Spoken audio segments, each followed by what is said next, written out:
Salam, salam, Shalom. assalamualaikum warahmatullahi wabarakatuh. Waalaikumsalam.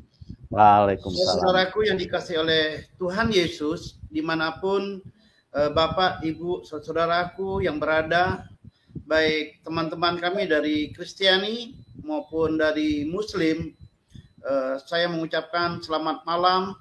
Tuhan menolong untuk malam hari ini. Tuhan nyatakan dari kehidupan kita ini, pribadi kita lepas pribadi masing-masing. Dan terima kasih kepada hambanya Pastor Yusuf Manubulu bersama tim yang hari ini telah mengundang saya sebagai tamu untuk memberikan pencerahan, pemberitaan kabar Injil keselamatan ada di mana-mana. Tentunya bagi orang yang percaya, orang yang mengenal Tuhan Yesus secara pribadi, kita wajib memberitakan kabar baik dan kita boleh bersaksi dimanapun yang Tuhan taruhkan kepada kita masing-masing. Ya, apa kabar Pak Ahmad Supena? Puji syukur atas anugerah Tuhan, Pak.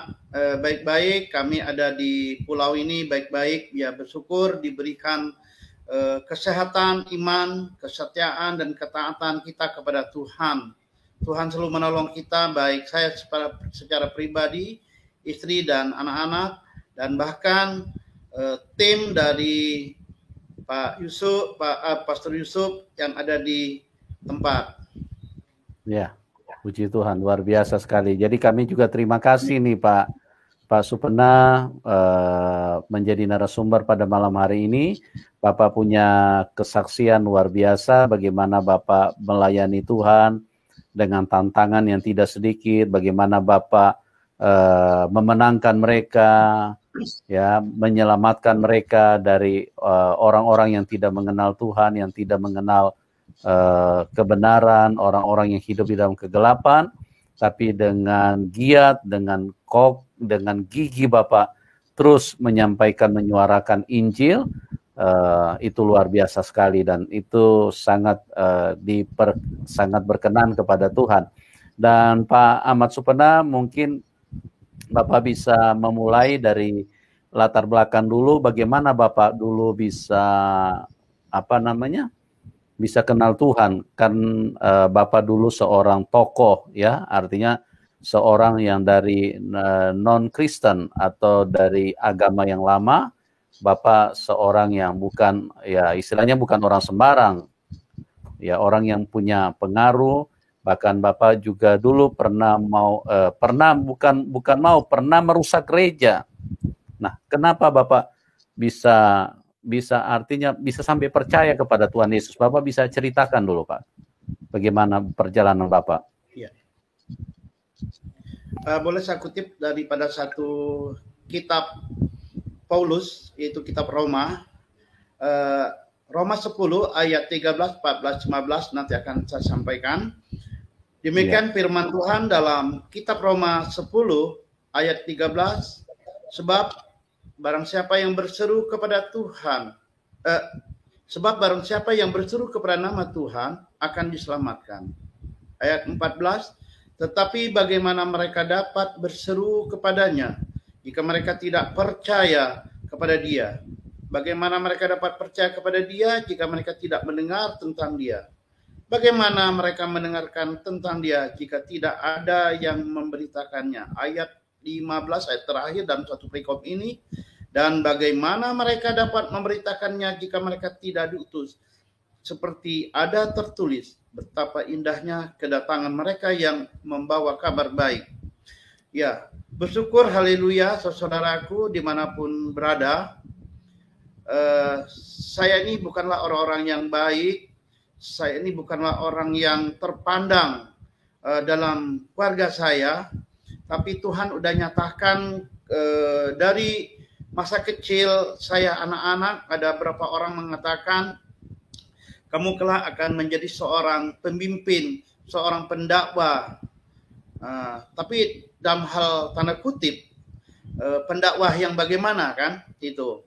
Memang saya dibesarkan dari keluarga Muslim, dari kecil sampai SD, Nah, SD saya itu masuk SD dan sore saya harus bersekolah di sekolah Arab. Itu nama sekolah madrasah tingkat Diniyah Awaliyah. Dan terus saya melanjutkan pendidikan lagi sekolah menengah tingkat pertama dan masuk pagi sekolah madrasah Sanawiyah di salah satu pondok pesantren. Dan setelah itu sama nama 3 tahun, saya melanjutkan lagi pendidikan madrasah aliyah di tempat yang sama di pondok pesantren, yaitu di pondok pesantren Yayasan Serba Bakti Suralaya. Silakan saudaraku, kalau ingin mengetahui, khususnya yang teman-teman dari Muslim, silakan tanya benar apa tidak saya bersekolah di sana selama 6 tahun. Jadi Sanawiyah dan aliyah. Dan ini menjadi kehidupan saya. Saya tidak menyangka saya akan menjadi seorang Kristen. Nah, itulah yang menjadi kehidupan saya.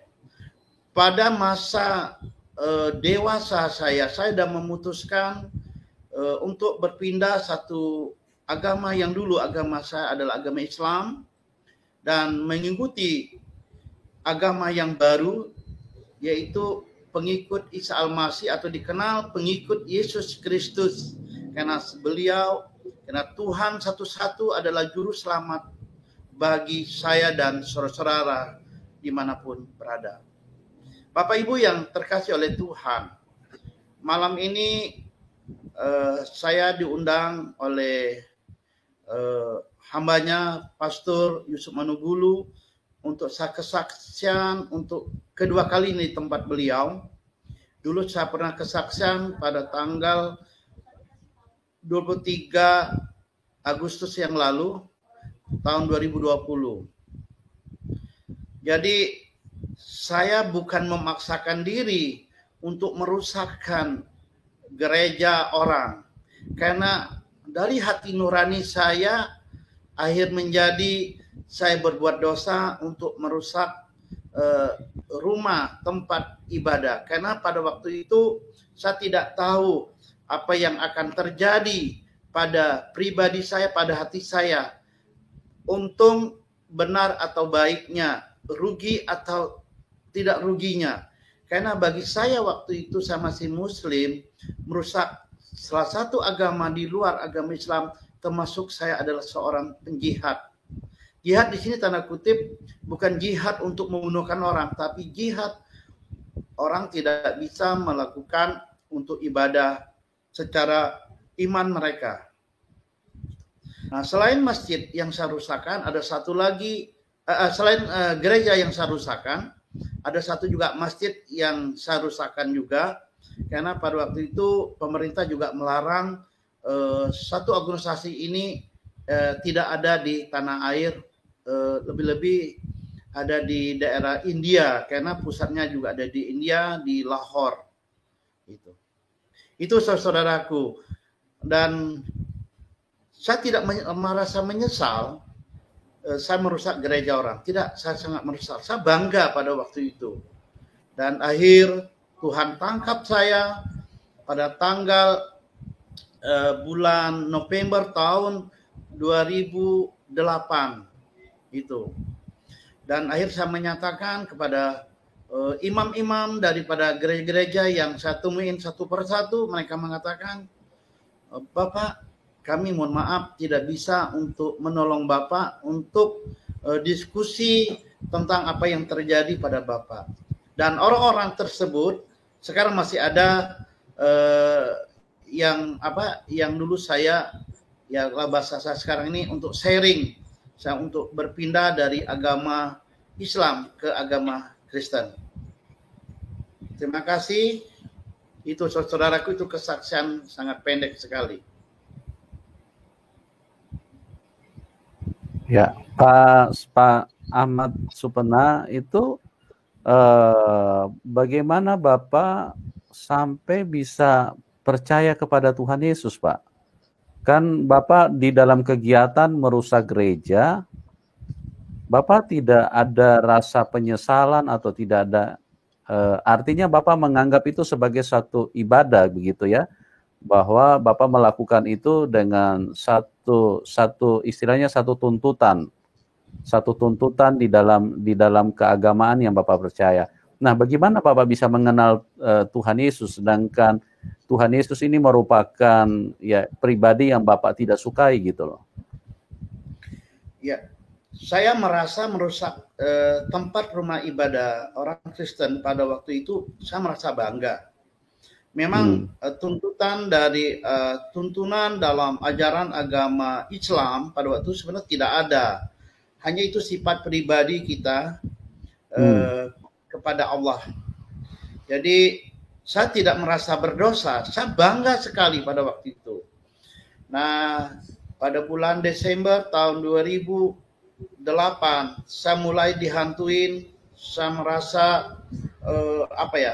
merasa menyesal, saya merasa takut itu, dan saya pada waktu itu mau sholat malam, itu namanya sholat tahajud, saudara-saudaraku, saya mulai diingatkan oleh Tuhan bagi iman saya yang sekarang ini, kamu telah dimaafkan dan kamu tidak merasa berdosa secara pribadimu karena kamu tidak mengenal.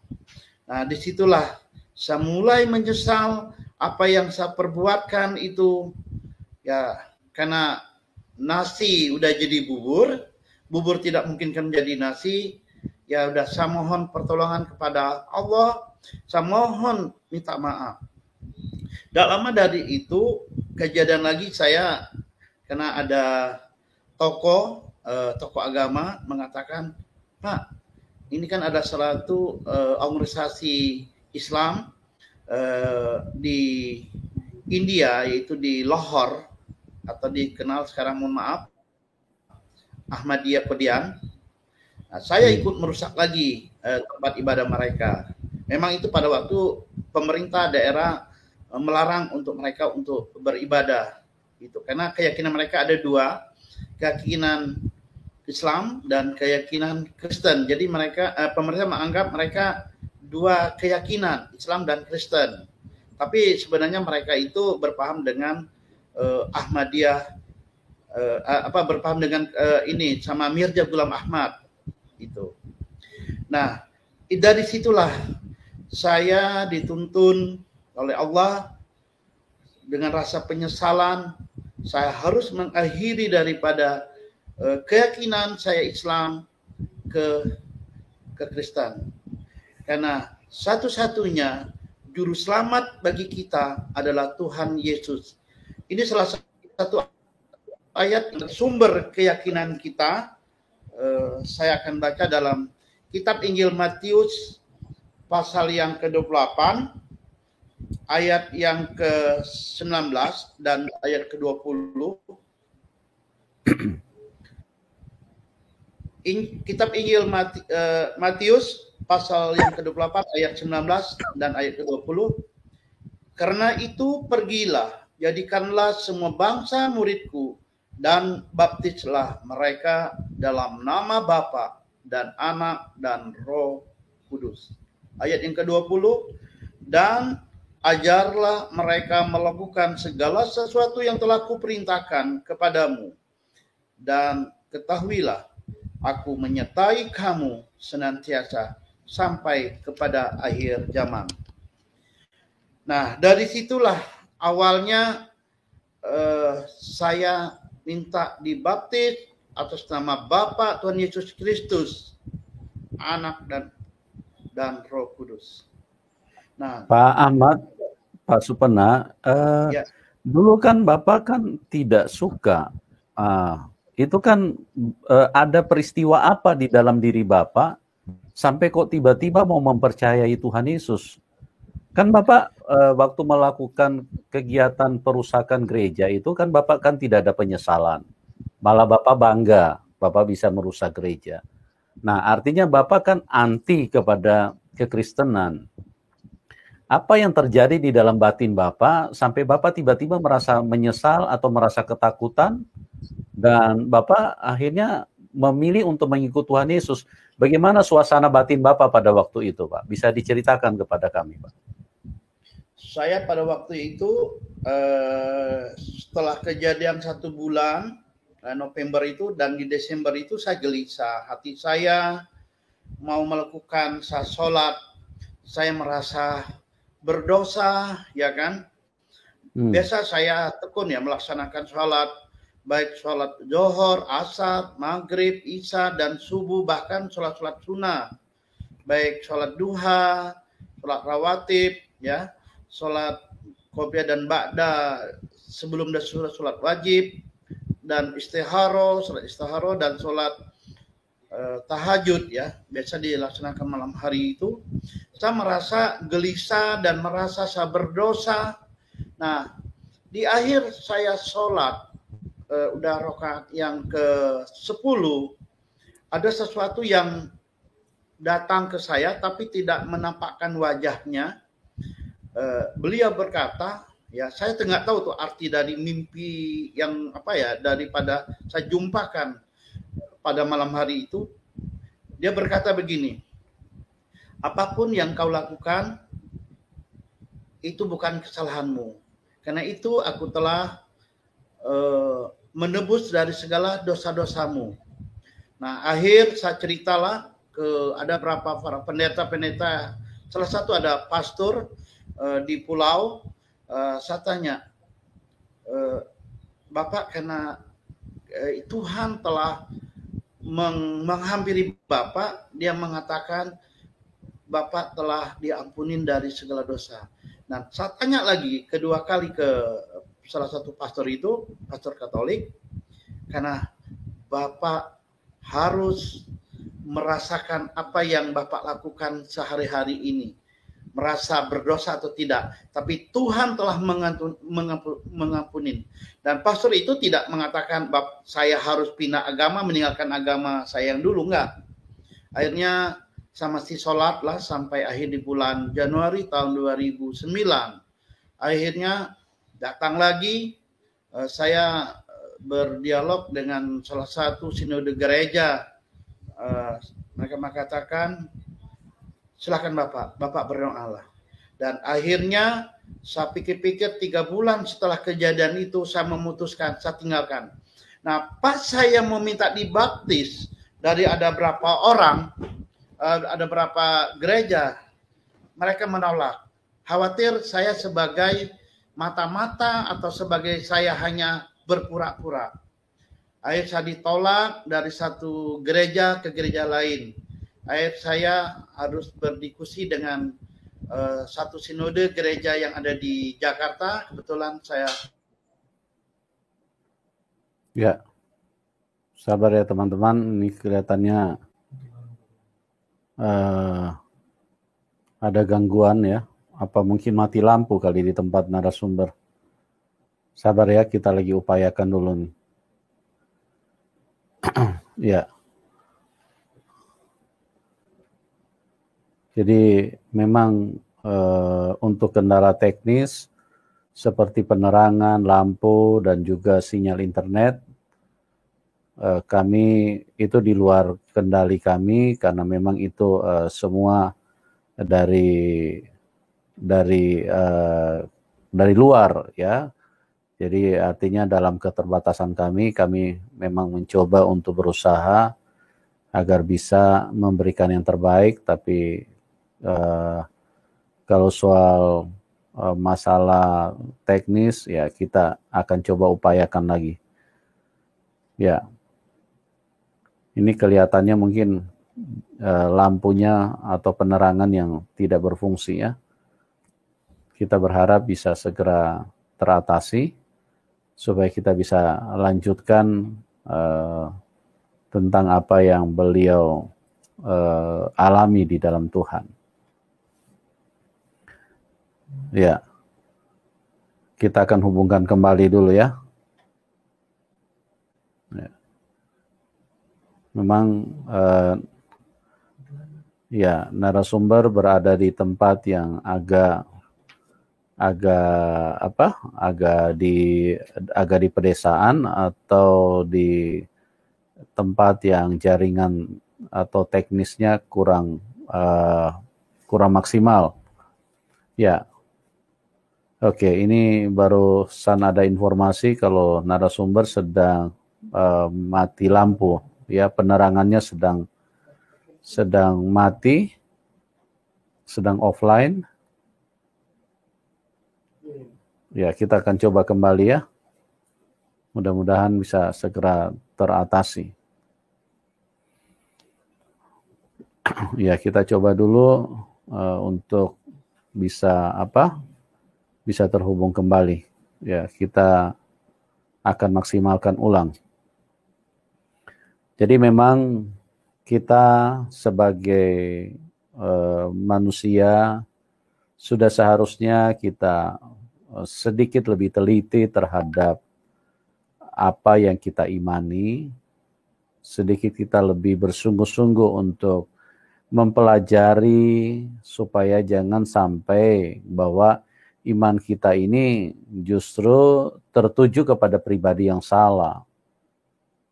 Ya, kalau pribadi yang benar-benar itu dari Tuhan, maka itu adalah pribadi yang menyelamatkan. Tapi kalau ternyata pribadinya bukan dari Tuhan, ya kita akan rugi sendiri. Ya, kita coba lagi. Ya, ya. Halo Pak Supena. Ya, mohon maaf PLN-nya mati. Ya, puji Tuhan Bapak bisa bergabung kembali ya. Bisa dilanjutkan Pak? Ya, jadi dari situlah akhirnya saya mendapat saran dari teman-teman. Jadi kembali kepada saya, akhirnya saya bertanya juga teman-teman dari Muslim. Akhirnya saya memutuskan, saya meninggalkan Islam. Dan saya mengambil satu keputusan, satu-satu juru selamat bagi pribadi saya yang akan menolong saya adalah Yesus Kristus sebagai Tuhan yang saya sembah. Nah, setelah itu bulan Juni tahun 2009 akhirnya saya menemu salah satu hamba Tuhan yang ada di Pulau Bali, salah satu gereja. Saya akhir bertanya ke beliau, saya bawa Al-Quran dan Al-Quran terjemahan. Akhir kami berdialog. Akhir beliau mengatakan itu yang diambil adalah mengenai tentang Ibrahim, Ismail, Ishak. Saya bilang kalau saya menang, Bapak Pendeta yang ikut jadi Muslim. Tapi kalah saya dalam memberi jawaban itu, saya akan menjadi pengikut Isa Al-Masih. Hari pertama masih masih stabil.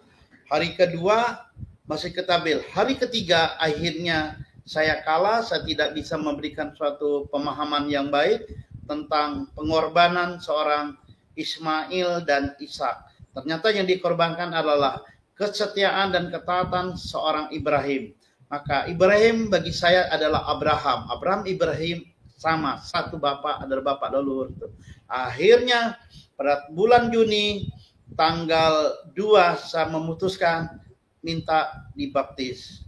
Dan tanggal 5 Juni tahun 2009 saya akhir memutuskan untuk belajar teologi di salah satu sekolah tinggi teologi yang ada di Bali, dan saya akhir dipindahkan ke Jakarta. Nah, disitulah pergejolakan saya belajar tentang apa keselamatan, apa tentang Tuhan, apa yang ya semua mata-mata pelajaran itu yang saya harus belajarkan di sana itu. Ya. Oke, berarti Bapak sempat belajar Alkitab di Bali. Nah, selama Bapak mengambil keputusan setelah mendengar suara yang menyatakan tentang keselamatan, Bapak waktu itu meresponinya bertanya dengan istri, apa mengambil keputusan secara pribadi pada waktu itu, Pak? Saya secara pribadi mengambil keputusan, saya apa ya? Yang saya pada waktu itu belum rumah tangga waktu itu belum. Oh, belum iya. belum berumah tangga. Jadi saya mengambil keputusan dan saya ngomong dengan keluarga saya, kakak-kakak saya, dibilang kamu benar-benar ya orang yang tidak diuntungkan. Dan kenapa yang nggak diuntungkan? Kamu sekolah di lingkungan pondok pesantren dan juga menunaikan ibadah haji pada tahun 94, banyak teman-teman ada 2 organisasi besar di agama Islam waktu itu, dan saya bilang enggak, saya tidak menyesal. Keputusan saya menjadi seorang murtad dari Islam ke Kristen itu adalah keputusan pribadi saya, dan apapun yang saya lakukan itu menjadi suatu kehidupan pribadi saya, karena satu-satu Allah Yesus Kristuslah yang menyelamatkan jiwa dan raga saya. Saya tidak menyesal itu. Nah, akhir itu dari hidup kehidupan pada waktu saya masih sekolah di sekolah teologi, mulailah saya diproses. Tidak enaklah masuk sekolah teologi pada waktu itu bagi saya. Kenapa? Teman-teman yang lain mereka pernah ikut sekolah minggu dan mereka pernah remaja, pemuda di setiap gereja. Saya tidak mengenal pada waktu itu, dan akhir saya harus belajar. Saya dibimbing oleh bapak rohani saya di Bali dan ada beberapa teman-teman di sana. Akhir sampailah saya harus menyelesaikan 1 semester, 2 semester, 3 semester, 4 semester, mulai mengenal kitab Perjanjian Lama, Perjanjian Baru, itu dari kitab demi kitab.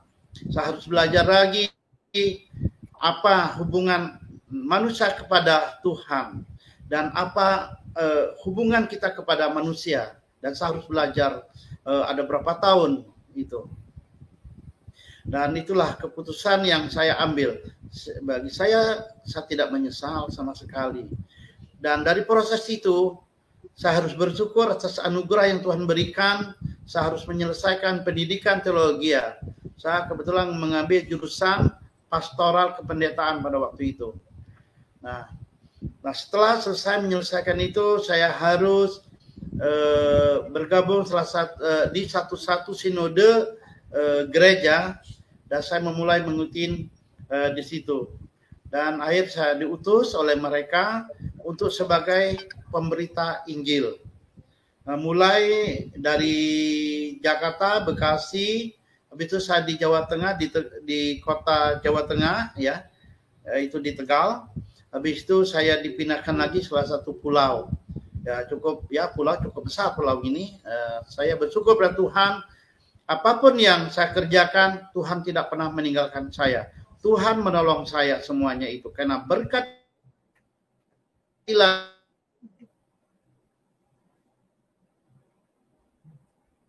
ya.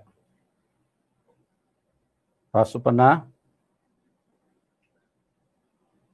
Ya, ini jaringannya kelihatan agak terganggu ya. Pak Supena. Pak Supena.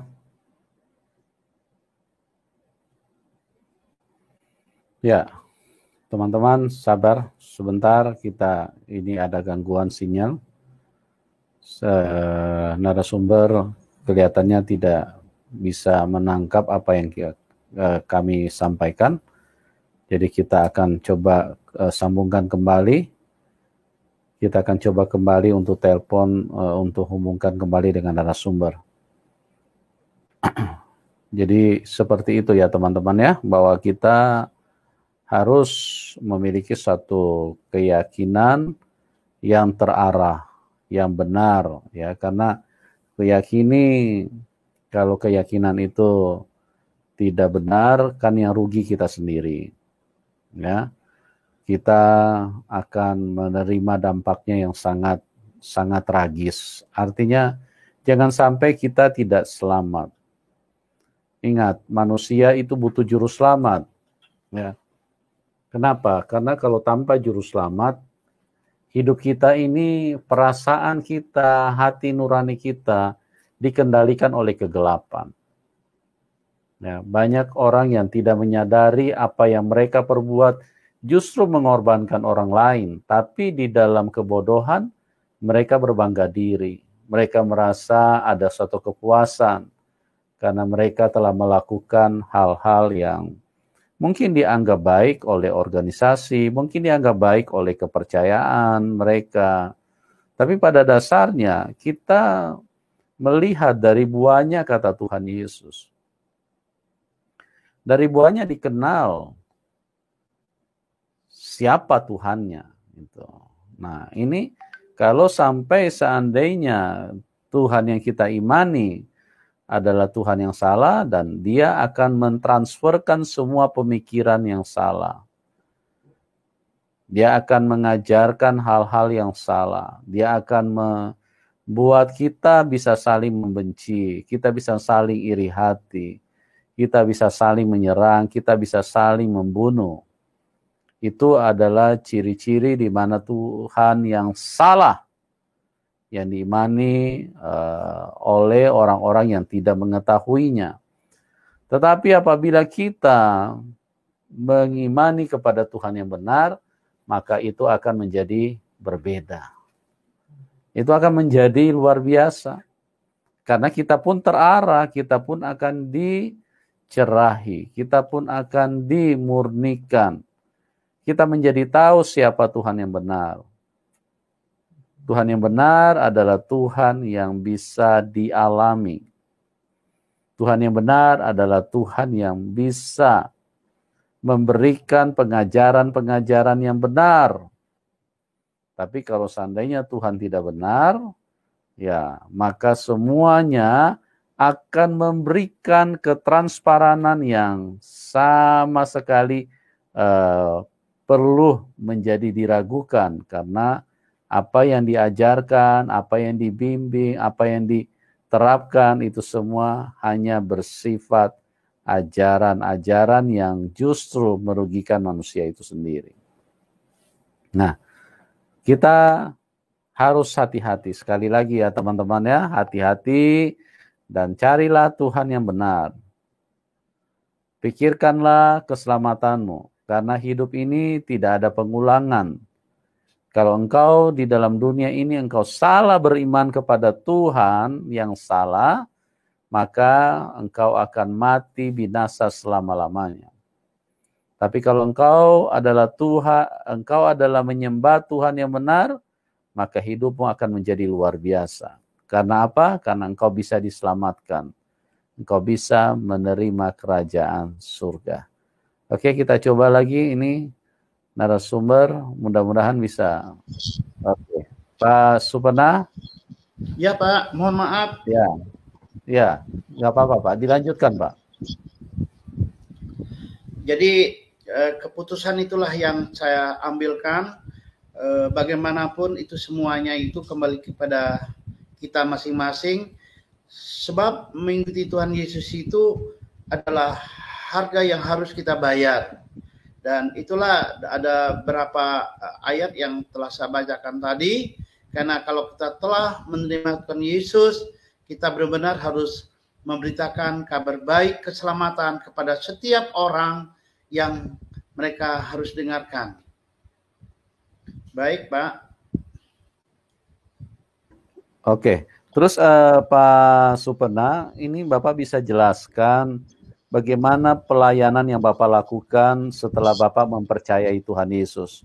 Bapak bisa menceritakan bagaimana Bapak memenangkan orang-orang yang non-Kristen itu, akhirnya mereka bisa percaya kepada Tuhan Yesus. Kan artinya meyakinkan orang-orang yang tidak percaya Tuhan Yesus, yang tidak mengenal Tuhan Yesus itu kan bukan satu pekerjaan yang mudah. Nah, bagaimana Roh Kudus memimpin Bapak, bagaimana Tuhan Yesus memimpin Bapak, sehingga Bapak terus bernyala-nyala di dalam menyampaikan Injil ini, Pak. Silakan, Pak. Ya, Bapak Ibu yang terkasih dimanapun berada yang telah menonton di channel malam hari ini, saya melakukan ini semua adalah Tuhan katakan, berdosalah kamu orang-orang yang telah diselamatkan olehku, itu adalah Tuhan Yesus Kristus, dan kamu wajib memberitakan kabar baik Injil keselamatan. Nah, saya ulangin lagi, ada yang ayat tadi dikatakan, karena itu pergilah, jadikanlah semua bangsa muridku dan baptislah mereka dalam nama Bapa dan Anak dan Roh Kudus. Itu adalah perintah daripada kitab Injil Matius pasal yang ke-28, pasal yang terakhir daripada ayat yang ke-19 tadi itu, bahwa saya harus memberitakan kabar baik kepada siapapun yang orang belum mengenalkan satu-satunya juru selamat bagi kita masing-masing, atau juru selamat bagi pribadi kita masing-masing. Saya mengawalin penginjilan itu di Jawa Tengah, di kota yang saya sebutkan tadi. Saya mulai datang, saya menggunakan kendaraan roda 2, sepeda motor Nupo pada waktu itu ada. Terus saya melalui dari satu kabupaten ke kabupaten lain, dari kecamatan, dari desa-desa dan duku-duku, di sana duku-duku. Nah, terus kami sering datang ke daerah pergunungan, yaitu daerah Kabupaten Batang, itu di Kecamatan Limpung dan Kecamatan Bawang. Dan kami harus menginap di sana karena jarak perjalanan cukup jauh, ratusan kilo itu udah. Jadi kami harus menginap. Nah, disitulah kami mulai menginjilkan orang. Orang yang pertama saya injil di situ adalah salah satu dukun, dan dia juga salah satu pengurus musolah yang ada di kaki gunung itu. Dan saya diterima oleh beliau di situ. Kami cukup kalau bahasa kita dunia ini, saya berdebat sama beliau. Akhir dia berkatakan, Pak, saya tinggalkan saya sebagai profesi sebagai dukun, sebagai imam di masjid itu. Akhirnya dia menerima satu-satunya juru selamat.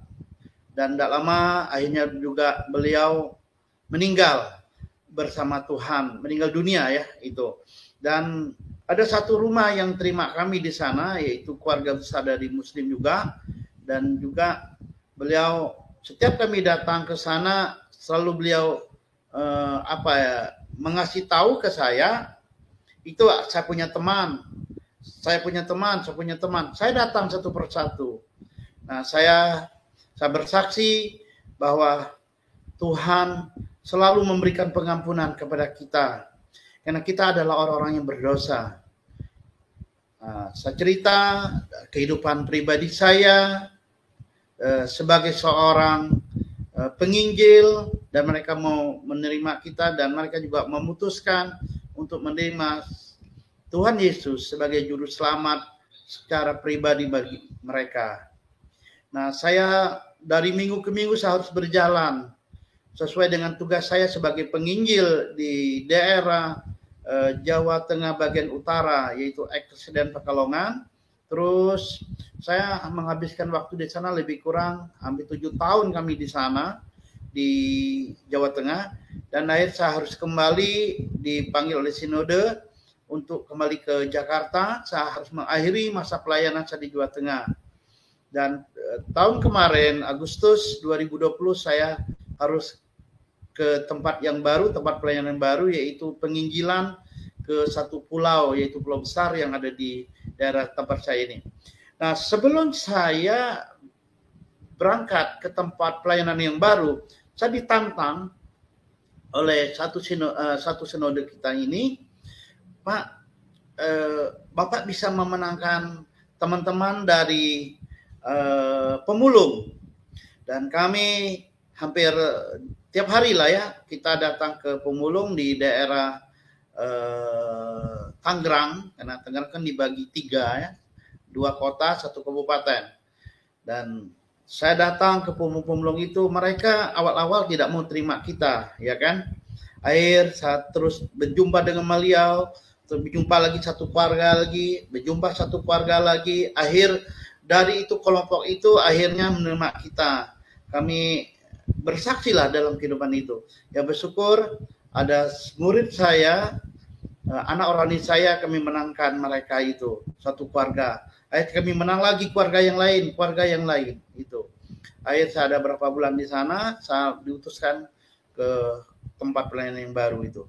Di sini pun saya berdoa kepada Tuhan, Tuhan Roh Kudus bukakan hati hamba-Mu ini untuk memberitakan kabar baik kepada orang yang belum percaya kepadamu, satu-satu juru selamat. Akhir kami menemu satu orang. Nah, dari satu orang ada yang satu keluarga itu. Termasuk ada saudara kita dari utara Pulau Sumatera. Akhirnya mereka juga mengambil suatu keputusan untuk menerima satu-satu juru selamat. Tapi itu penginjilan itu dilakukan pada tengah malam hari. Biasa saya datang jam 11 malam, pulang kadang jam 1, jam 2, jam 3. Itu. Ya, bersyukur hasil dari buah pekerjaan Tuhan di tempat kami melayani di sini, mereka memutuskan mengikuti Tuhan Yesus, satu-satu juru selamat, dan mereka dibaptis pada bulan Februari yang lalu. Dan akhir mereka beliau kembali ke Sumatera utaranya Pulau Sumatera ya. Jadi kami juga berdoa untuk hambanya ini, anak rohani saya, untuk kembali ke Pulau Bangka untuk melanjutkan apa yang kerinduan dia untuk memenangkan jiwa-jiwa yang lain. Di sini di tempat kami ini piti-piti lah yang kami baptis, 50% yang dari agama Islam dan 5% dari Konghucu dan Buddha di sini. Ya, saya memasukin berkunjung ke tempat mereka itu satu persatu dari rumah ke rumah mereka itu. Memang luar biasa, Tuhan menolong saya, baik saya, istri dan kedua anak saya ini, benar-benar Tuhan selalu membuka pintu untuk mereka masing-masing itu. Tapi tidak semudah yang kita bayangkan secara dunia, tapi pekerjaan Tuhan terus berkarya itu. Ya, puji syukur bulan Oktober kita baptiskan ada 26 jiwa yang diselamatkan, bulan Desember, bulan Januari dan bulan Februari. Itu kebanyakan dari Muslim. Dan kami juga saat ini lagi konsentrasi, lagi membina ada berapa jiwa-jiwa yang diselamatkan oleh Tuhan. Karena itu bukan saya dan bukan keluarga saya, karena itu semua adalah Tuhan yang berkarya untuk kami semua. Kami sebagai alat Tuhan, kami untuk memberitakan kabar baik. Kenapa? Kami telah menerimakan satu-satu keselamatan dari Tuhan Yesus. Kami berdosa kalau tidak menginjil, memberitakan kabar baik kepada orang yang belum percaya. Nah, setiap itu juga kami juga buka care group, yaitu pelayanan di rumah-rumah untuk melayani mereka itu. Baik, itu pelayanan dari Pulau Jawa ke Jakarta, baru ke pulau yang ini. Itu. Ya, luar biasa ya. Oke Pak. Pak Supena bisa ceritakan tantangannya apa saja yang dihadapi selama melayani khususnya dari yang non-Kristen, kan itu tidak mudah untuk menjangkau mereka. Tantangannya apa saja yang pernah Bapak alami? Apa pernah dianiaya atau pernah seperti apa yang Bapak alami di lapangan, Pak? Silakan, Pak. Ya, bersyukur kepada Tuhan atas anugerah Tuhan yang Tuhan berikan. Tantangan yang kami hadapi pada waktu kami penginjilan adalah banyak orang-orang yang tidak mau terima, yang tidak suka, ya khususnya dari kaum Muslim, ya, karena mereka tidak tahu. Nah, saya secara pribadi dan istri datang lagi, saya ketemu lagi, saya ditolak. Ketemu lagi ketiga ditolak, keempat ditolak. Tapi saya tidak putus asa. Tuhan Yesus berikan pertolongan kepada hamba-Mu ini. Apa yang Tuhan singkapkan dalam hati hamba untuk kesaksian hidup saya ini. Kami mulai diterima. Ya kan? kebanyakan yang kami datangin adalah tokoh-tokoh lah ya, masyarakat ya. Jadi mereka juga punya pendidikan yang tinggi, ya kan? Bukan mereka adalah orang-orang yang awam, dan itulah tantangan bagi saya secara pribadi. Ada lagi tantangan yang kami jumpain juga, kami pernah nggak bisa pulang. Kami harus nginap di tempat itu.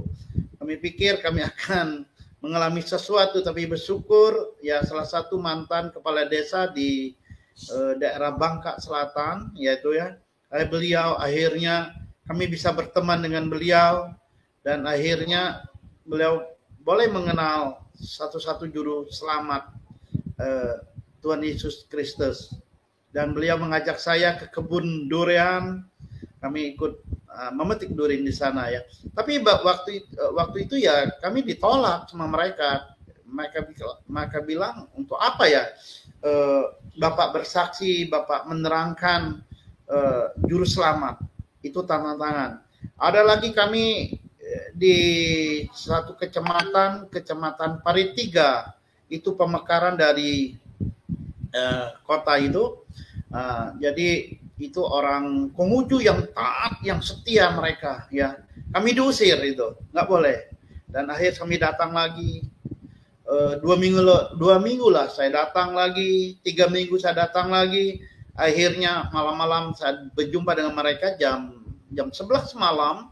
Akhirnya Bapak itu akhirnya menyerah juga akhirnya. Sampainya dikeluarin ada satu buku kehidupan agama mereka. Ini Pak, kata dia. Akhir saya doakan mereka, akhir mereka mau menerima satu-satu juru selamat. Dan di desa itu 100% mereka beragama Buddha dan Konghucu, dan mereka masih menyembah. Karena rumah ibadah yang sangat terbanyak itu di kecamatan itu. Paling banyak rumah-rumah ibadah, yaitu kelenteng, wihara atau pihara, mereka sebutin pihara di sana. Ya, di sana banyak itu jumlah kelenteng, ada ribuan di sana. Setiap rumah ada kelenteng, setiap rumah ada kelenteng, setiap rumah ada kelenteng. Gitu. Jadi saya ditolak di sana kita. Tapi ya bersyukur kami akhirnya kami diterima, ada berapa desa di sana. Dan di sana ada suku Tionghoa, ada suku Buton, dan suku Melayu di sana itu. Ya, bersyukur kepada Tuhan. Selain itu juga kami ada satu pulau, ya, ada pulaunya cukup jauh, memisahkan antara Pulau Bangka dengan Pulau Belitung. Itu ada satu pulau itu, kita juga mengabarkan berita kabar baik di pulau itu, dan mereka mau menerima Tuhan satu-satu juru selamat bagi mereka. Gitu. Tantangan yang lain adalah kendala, karena kan saya banyaknya bukan di kota, sebanyak di desa-desa pelayanan penginjilan itu. Bagi saya adalah suatu tantangan bagi kehidupan untuk pelayanan bagi saya, istri dan kedua anak saya yang ada di sini. Semua itu bagi saya tidak putus asa. Tantangan itulah yang saya lebih senang, tantangan daripada mereka menerima saya dengan senang hati, tapi akhirnya tidak ada suatu kesimpulan. Tapi yang mereka yang menolak itulah mereka yang menjadi pengikut dan menjadi murid Yesus Kristus itu. Dan ada lagi di Kecamatan Merawang juga demikian, itu mereka juga sama hal itu. Baik, itu ada banyak hal lah yang saya hadapi di pergumulan dalam penginjilan saya ini. Tantangan-tantangan bagi saya ini.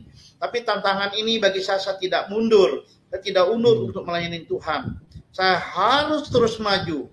Nah, Tuhan katakan, kita buka dalam kitab Roma 10, saya ulangi lagi, kitab Roma 10 ayat yang ke-14. Tetapi bagaimana mereka dapat berseru kepadanya jika mereka tidak percaya kepada Dia? Bagaimana mereka dapat percaya kepada Dia, Tuhan kita Yesus Kristus, jika mereka tidak mendengar tentang Dia? Bagaimana mereka mendengarkan tentang Dia jika tidak ada yang memberitakan Injil keselamatan? Karena di kitab Injil inilah semua sudah tercakup 66 kitab di sini. Jadi saya katakan kepada Bapak Ibu dimanapun berada pada malam hari ini melihat dan mendengarkan, karena satu-satunya keselamatan pribadi kita ini adalah Tuhan Yesus Kristus, dan kita wajib memberitakan kabar baik kitab Injil ini. Itu. Jadi bagaimana mereka mau mengenalkan Tuhan Yesus kalau tidak ada yang menceritakan tentang Kristus siapa? Dan saya ini adalah orang-orang yang berdosa, ya. Kalau Paulus itu hanya menghargai, mencederakan, saya lebih-lebih merusakkan rumah ibadat orang Kristen dulu, merusakkan tempat ibadahnya, ada kelompok satu agama, tapi itu Tuhan tangkap saya. Saya menjadi seorang murid bagi semua orang. Dan inilah yang saya pertaruhkan jiwa raga saya. Selain saya harus setia dan taat saya kepada Tuhan, saya harus memberitakan kabar baik. Karena kabar baik ini harus diberitakan, baik saya, Bapak Ibu yang telah dikasih oleh Tuhan Yesus Kristus, wajib memberitakan kabar baik. Tugas ini bukan tugas seorang pastor atau pendeta atau seorang penginjil, tapi tugas memberitakan kabar baik Injil keselamatan ini tugas kita semuanya. Karena Tuhan telah mengatakan di kitab perjanjian baru ini itu. Karena sebentar lagi kita akan merayakan daripada kelahiran Tuhan Yesus Kristus nanti bulan Desember nanti ini. Dan kita bersyukur kepada Tuhan, ya, apa yang Tuhan berikan kepada kita ini, karena ada Dia, kita diberikan kesempatan untuk melayani Tuhan. Kita ada Tuhan, kita diberi kesempatan untuk memberitakan kabar baik Injil keselamatan. Tidak ada satupun Tuhan bagi kita yang menyelamatkan jiwa raga kita adalah Yesus Kristus, satu-satunya juru selamat bagi saya dan saudara-saudara. Itu. Oke. Pak Supena, luar biasa. Saya salut dengan apa yang Bapak lakukan, bagaimana Bapak bukan hanya menjadi pengikut Kristus, Bapak juga benar-benar mau melayani Dia, memberitakan Injil, dan hal itu memang tidak mudah. Tapi Bapak mau komitmen dan mau setia. Nah, Bapak bisa ceritakan kepada kami mujizat-mujizat apa saja yang Bapak alami setelah Bapak berjumpa Tuhan Yesus, atau bahkan di dalam pelayanan, apa saja yang Bapak rasakan sehingga itu menguatkan iman Bapak dan semakin terus ingin berbuah di dalam Tuhan Yesus. Silakan, Pak. Ya, saudaraku yang dikasih oleh Tuhan Yesus dimanapun Bapak Ibu berada, saya bersyukur pada waktu saya masih kuliah di Sekolah Tinggi Teologi di Jakarta, saya diponis oleh salah satu dokter di Rumah Sakit Pusat Jantung dan Pembuluh Darah. Saya dinyatakan bermasalah di dalam jantung saya ini. Saya berdoa kepada Tuhan, Tuhan tolong, ya. Saya beberapa kali mau dioperasi, pertama, operasi yang kedua, operasi yang ketiga, operasi yang keempat di Rumah Sakit Semarang, Rumah Sakit Dr. Sarjito itu, Rumah Sakit Karyadi. Dokter yang melayani yang mengurusin saya, akhirnya dia katakan, Bapak telah diselamatkan jantung dan pembuluh darah Bapak dalam hari ini tekanan baik sekali dan Bapak tidak perlu pasang ring cincin. Aduh, saya bersyukur kepada Tuhan. Ya Tuhan Yesus, terima kasih selama ini saya diponiskan jantung saya bermasalah. Nah, itulah mukjizat yang Tuhan berikan kepada saya. Kenapa? Upah dari Tuhan Yesus saya memberitakan kabar baik, kabar sukacita adalah sembuh saya dari sakit jantung saya ini. Kedua, mukjizat apa yang saya terima kepada Tuhan selama ini? Hidup saya merasa was-was apa yang harus saya lakukan. Saya sebagai anak Tuhan, sebagai hamba Tuhan, Ya, saya bersyukur kepada Tuhan, kebaikan, kemurahan Tuhan yang Tuhan berikan kepada kami. Saya pada waktu itu, luar biasa lah yang selama saya waktu di Jawa Tengah, hidup saya, tapi Tuhan benar-benar anugerah yang Tuhan berikan kepada saya. Saya dulu tinggal tempat rumah, sering banjir, sering kami waktu di Jawa Tengah di daerah, karena dekat dari pinggir pantai, ya bersyukur kami tidak pernah lagi dapat banjir. Kenapa? Karena Tuhan telah menolong saya secara pribadi, istri dan kedua anak saya ini. Kami harus bersyukur kepada Tuhan, mujizat yang Tuhan berikan. Mujizat ketiga, saya tidak pernah lagi sakit. Biasa waktu saya di Jawa Tengah, 3 bulan saya masuk rumah sakit, saya harus dirawat. 3 bulan, 4 bulan saya harus dirawat. 1 tahun bisa 4-5 kali saya waktu itu. Ya, saya harus dirawat di rumah sakit, salah satu rumah sakit swasta di sana. Tapi bersyukur dengan hadiah yang terbesar bagi Allah adalah keselamatan yang saya sampaikan kepada saudaraku di tempat pelayanan kita ini. Nah, Bapak Ibu, boleh buka Injil Yohanes pasal yang pertama. Bapak Ibu udah mengenal dan bahkan paham dengan firman Allah ini.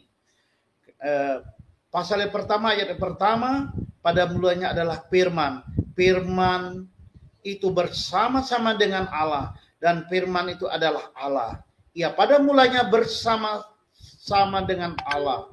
Segala sesuatu dijadikan oleh Dia, dan tanpa Dia tidak ada satu pun yang telah jadi dari segala yang telah dijadikan. Ayat yang keempat, dalam Dia adalah hidup, dan hidup itu adalah terang bagi kita itu manusia. Ayat yang terakhir, terang itu bercahaya di dalam kegelapan dan kegelapan tidak menguasainya. Nah, Bapak Ibu yang dikasih oleh Tuhan, karena Tuhan adalah satu-satu, Dialah Allah kita. Karena sebelum bumi dibentuk, Tuhan sudah ada. Jadi itulah mujizat yang Allah berikan kepada kita, saudara-saudaraku. Karena firman Allah itu adalah firman yang sangat menolong bagi kita.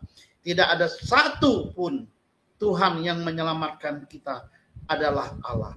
Karena Allah kita, Tuhan Yesus, memberikan kita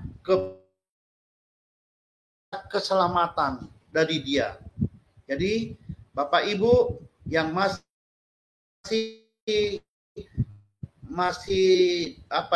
ragu siapa Tuhan Yesus itu, karena hari ini Dialah datang pada kita, baik saya maupun Bapak Ibu yang telah mendengar dan melihat channel malam hari ini. Itu. Jadi mujizat-mujizat itulah yang kami terima, yang daripada Tuhan. Itu. Oke, luar biasa sekali. Jadi teman-teman, Tuhan Yesus itu bukan hanya dituhankan, tapi memang Dia Tuhan terbukti. Dia melakukan mujizat-mujizat kepada pengikutnya, kepada orang yang percaya, kepada semua manusia.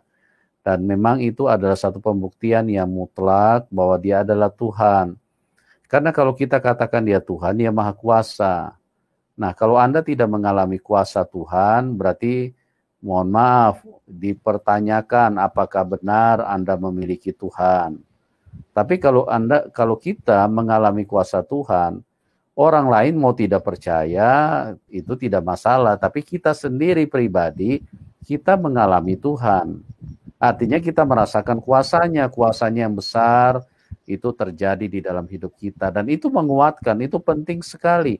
Untuk mengenal Tuhan, harus melihat kuasanya, melihat kasih-Nya. Baru kita bisa mengatakan bahwa Dia adalah Tuhan pengasih dan penyayang, bahwa Dia adalah Tuhan yang Maha Kuasa. Luar biasa. Ya teman-teman, Pak Supena begitu giat di dalam melakukan pemberitaan Injil, dan ini menjadi motivasi bagi kita semua. Kalau beliau adalah seorang yang dari latar belakang iman yang berbeda, tapi begitu beliau percaya Tuhan Yesus, ada begitu banyak jiwa yang dimenangkan, terutama dari yang non-Kristen, ya dari agama yang sama dengan beliau dulu, dimenangkan, diselamatkan, dibawa kepada Tuhan Yesus. Bagaimana dengan Anda? Tuhan katakan di dalam firman-Nya, jangan sampai engkau yang terdahulu, maksudnya engkau yang sudah di depan dulu sudah mengenal Tuhan Yesus, tapi engkau tidak berbuat sesuatu untuk Tuhan. Tapi kita lihat bahwa orang-orang yang belakangan baru bertobat, seperti Pak Ahmad Supena, tapi begitu giat di dalam memberitakan Injil. Orang-orang yang luar biasa yang dipakai Tuhan. Oke, Bapak masih mau sampaikan sesuatu, Pak Supena? Masih, Pak. Ya, silakan. Dan di sini saya teringat ayat, ya, kebetulan di situ sudah ada. Saya akan baca dari kitab Mazmur 37 ayat yang ke-11. Mari kita buka dari kitab Mazmur 37 ayat yang ke-11.